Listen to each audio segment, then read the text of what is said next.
الحمد لله رب العالمين، وأصلي وأسلم على سيدنا محمد وعلى آله وصحبه وسلم أجمعين. رب اشرح لي صدري ويسر لي أمري واحلل عقدة من لساني يفقه قولي. ربي يسر ولا تعسر عليه. qisadan waa qiso cajiib badan iyada. maanta waxaan kaga sheekeynayaa qaraa'ib alqisas. waxaan ciwaan ugu dhigay wallahu gaalibun calaa amrihi walaakina akthara annaasi laa yaclamuun. aayad ku jirta fi suurati yuusuf. ilaahay subxaanahu wa tacaala wuxuu qorsheeyo wax ru istaagi kara ma laha. qisadan waxaa fahmi doontaa digriga badan iyo ducada badan awoodda ay leedahay. qisadan waxay ku saabsan tahay wiil xanuun ku dhacay oo dawana loo waayay. sida xanuunkan coronavirus oo socda dawo ma laha. ilaahay subxaanahu wa tacaala muslimiin aan nahay, ilaahan aaminsan nahay, ilaaha dawadiisa hayo, cid kaloo haysa ma laha. ilaahina weli ma soo deynin, adduunku uma soo deynin. waayo rasuulka calayhi salaatu wasalaam ayaa dhahay likulli daa dawaa, xanuun kasta dawo leeyahay. dadka khubarada ugu waaweyn ee culumta dawada iyo dhaqaatiirta oo dhan ee kuwa dawada sameeya iyo kuwa barta culumta la xiriira virusyada, ilaahay subxaanahu wa tacaala wuxuu ku riday tabar la-aan oo meesha laga qaadanaya qudrada ilaahay subxaanahu wa tacaala. marka qisadan waxaa laga faa'iidaysanayaa wiilkaasi dawadiisa waa la waayay calaa kulli xaal. hooyadiisa marka waxay la gashay qol, way ag fariisatay, waxay bilowday sida hooyooyinka fiican lagu yaqaano habeen iyo maalin duco iyo wardi inay ku akhriso. wiilka iska ag fariisatay maamadii. waa awoodda ducada iyo ilaahay subxaanahu wa tacaala. ilan ducada waxa waaye ilaaha waxaad weydiisanaysaa waxaad rabta inuu kuu sameeyo. marka ilaahay subxaanahu wa tacaala haddaad nadiif tahay oo mukhlis aad tahay oo carabkaaga ilaahay subxaanahu wa tacaala aad ku xusaysid waqti walbo, ilaahay waxaad rabta ku siinaya. ilaahay subxaanahu wa tacaala uu ka aqbalaya ducadaada. calaa kulli xaal waxaa dhacday dhakhtar ka mid ah dhakhaatiirta adduunka ayaa waxaa uu helay xanuunka dawadaasi. marka dhakhtarkaasi waxaa lagu marti qaaday inuu yimaado degmo ee lagu abaalmarinayo oo lagu siinayo abaalmarinta, maadaama uu ku guulaystay inuu helo xanuunkaas dawadiisa. marka dhakhtarkii wuu soo baxay, wuxuu soo qaatay boorshadiisa oo ku jirto macluumaadka qaabka uu ku helay dawada iyo sambal oo dawadii ah. sambal waxaan ula jeedaa qaar ka mid ah dawadii oo la isticmaali karo. ilan dadkaa la rabo in la tusiyo ninkan shaqadu qabtay. marka diyaaraduu soo qaatay. diyaaradii iyadoo ay marayso magaalo ka mid a magaalooyinka, injinkaa halaabay. pilotku wuxuu yidhi waxaan go-aan ku gaaray diyaaradda inaan dejiyo, khatar ayaan ku jirnaa, marka diyaaradda waa dejinaya. waxaan ku dejinaya airboortkii ugu soo dhawo, airboortkaas ku dejiyay. marka diyaaradda meesha ku degtay. markay ku degtay, ninkan wuxuu leeyahay berito waa maalintii abaalmarinta. marka meeshuu ku degay wuxuu rabaa diyaarad kale inuu ka qaato si meeshaasi waqtigii loogu talagalay ka hor u tago. qoladii oo tikidhada ayuu la hadlay. wuxuu yidhi diyaarad ma heli karaa oo meesha geen karto? waxay dhaheen meesha aada rabta xaggee waayo. meeshuu u sheegay. marka waxay dhaheen meeshaasi saacado ayaad ku tegi kartaa, waxaa kaaga raqiisan diyaarad inaad qaadato inaad gaari qaadato. wuxuu go-aan ku gaaray marka gaari inuu qaato. gaariguu qaatay isagoo khariidada meeshaas uu raacayo. habeenkii isagoo habeen drive garaynayo, subaxda maalinta uu qaadan doono, maalinta soo socta uu qaadan doono hadiyad habeenkeedii, ayaa roob aada u xoog badanaa soo da-ay. roobkaasi soo da-ay wuxuu ka qariyey wadada inuu si fiican u arko. ugu dambeyntii wuu lumay. markuu lumay ayaa wuxuu ku leexday meel guri ku yaalo oo keligiisa ah oo iftiin faynus uu ka arkay markaas. meeshuu ag dhigtay isagoo roob ku da-ayo albaabkuu garaacay hooyo da ah ayaa albaabkii ka furtay wuxuu yidhi waa luunsanahay ma soo geli karaa markaasay dhahday soo gal wuu soo galay albaabkii waxay dhahday qariib aad u eg tahay haa wuu dhahay musaafiran ahaa waa dhumay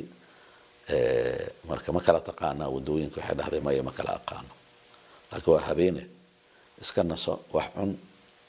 halkan iska seexo marka meesha ay fariisisay meesha waxa u dhow sariirta wiilkii daboolnaa oo xanuunka haya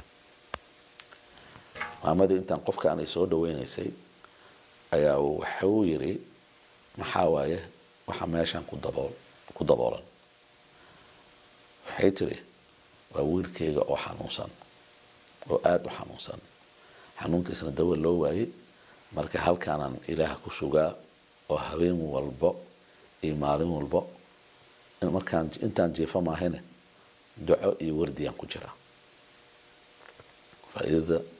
ducada iyo dikriga badan halkaa ka qaado maxaa dhacday marka aayadii ilaahay subxaanahu wa tacaala uu ka dhabaynaya fadkuruunii adkurkum fadkuruunii waxa waaye xusuusta anna waxaan idin ballan qaadayaa xaaladihiina inaan xusuusto oo aan wax ka qabto fadkuruunii adkurkum macnaheed waxa waaye ilaahay markuu dhahayo adkurkum idinka xaaladda aad ku jirtaan aan idin xusuusanayaa markaasaan wax ka qabanayaa marka waa telefoon aad diraysa oo kale digriga markaa akhrinaysid waxay la mid tahay adoo telefoon wacayo telefoonka waxaa kaa qabanaya ciddaa rabtay haddaa rabtay ilaahay subxaanahu wa tacaala inaad wacdo digrigaa la badiyaa ducadana iyaday ku dartay ilaahay tuuga jirtay ilaah cunugaas adaa daweyn karee ilaahu ii dawey marka maamadii marka waxay ku tiri wiilkaas xanuunkaasaa ku dhacay xanuunaa ku dhacay meesha saas uu la jiifaa muddo dheer waaye khaatirtii way ka qusteen xanuunka dawo looma hayaa layiri markaasuu yihi xanuunka magaciisa markaasay u sheegtay xanuunka haya magaciisa markaas wuxuu ku yidhi arrintan waa arrin nidaamsan oo ilaahay uu wato waxay dhahday maxaa ula jeedaa wuxuu dhahay in layga soo kaxeeyo magaaladii aan joogay oo dawadan aan ku guulaystay xanuunka inaan helo in diyaarad aan usoo raaco magaalo haddii berito la rabo in layga siiyo in diyaaraddii ay jabto ay ku soo degto meel adiga kuu dhow aan kaa fogeyn in qoladii diyaaradaha qaabilsanaa inay tala igu siiyaan inaan wadada qaato oo diyaarad kale aanan raacin ilaan hadduu diyaarad kale raaci lahaa meeshaan ma imaan lahayn in gaari aan soo qaato in roob xoog badan uu soo do-o oo wadadii aan ka dhumo in halkan laygu soo leexiyo dhammaan waa tadbiir ilaahi ah saasuu dhahay waxaasoo dhan ilaahay subxaana wa tacala kusoo aadiyey ilaahay subxaana wa tacaala markii la hoos galo oo ilaahay subxaana wa tacaala laysku dhiibo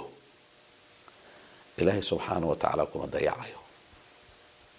ilaahay wuxuu rabto waxa aad jeceshahay aada rabto oo ilaahay kuu sameynaya maamadan ilaahay hoos gashay maamadan ilaahay isu dhiibtay maamadan dikri badanay samaysay maamadan cilaaqa khaas ah ee ilaahay la samaysay marka ilaahay marka adduunku wuxuu u maamulay sida iyada ay u rabtay dhakhtarkiyaa loo keenay oo dawadii soo saaray waxaa loo keenay dhakhtarkii oo boorso wato waxaa loo keenay dhakhtarka oo boorsada baabuurka ku jirto dawadii ay ku jirto halkan marka waxaa laga faa'iidaysanayaa duruusta soo socota iyadoo kooban laba mudabbir alaxwaal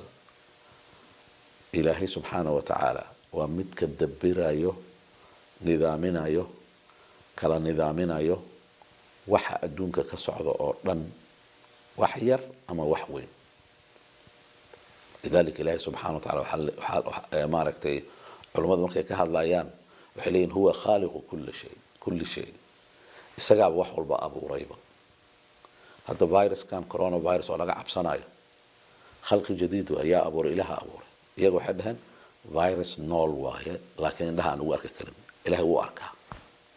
waxay waa virus nool oo qofka jirkiisa gelayo oo meelaha ka banaan inuu ka galo meelaha qaarkooda uu burburinayo ilaahay waxaas dhan u jeedaa ilaahay subxaanahu wa tacaala abuuray suuratul falaq ilaahay wuxuu leeyahay أعوذ بالله من الشيطان الرجيم بسم الله الرحمن الرحيم قل أعوذ برب الفلق من شر ما خلق شرط ماشي كإيمانيس إلهي سقى أبوري إنه دقق امتحانه هذا شرط عن الأركين إلهي سقى أبوري دقسوا امتحانه حنون كمان نوع شر كمذا قارب هذا إلهي سبحانه وتعالى ما دام أحواش أدونكم من أسقى أمامه waxa ugu weyn oo laga qaadanaa qisadan waxa waaye awooddaasi haddaad hoos gasho iyada waxay kuu keenaysaa waxa aad raadinaysid adiga qisadan darsiga ugu weyn oo laga qaadanaa waxa waaye ilaahay xaggiisa ila aado fafiruu ila allah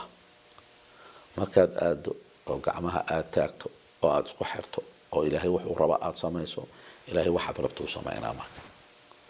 markaad ilaahay saaxiib la noqoto وليد إله هتكو بيرتي إن النقطة إن القاب كنقطة رسول الله صلى الله عليه وسلم حديث تمت كم ذا وحقيري إلهي سبحانه وتعالى وحاجة ردت كعنت مركي تاجان مركي بإلهي سبحانه وتعالى وجوابه ما صعب كذب ما هن وقت دار مركيبة مركي إلهي سبحانه وتعالى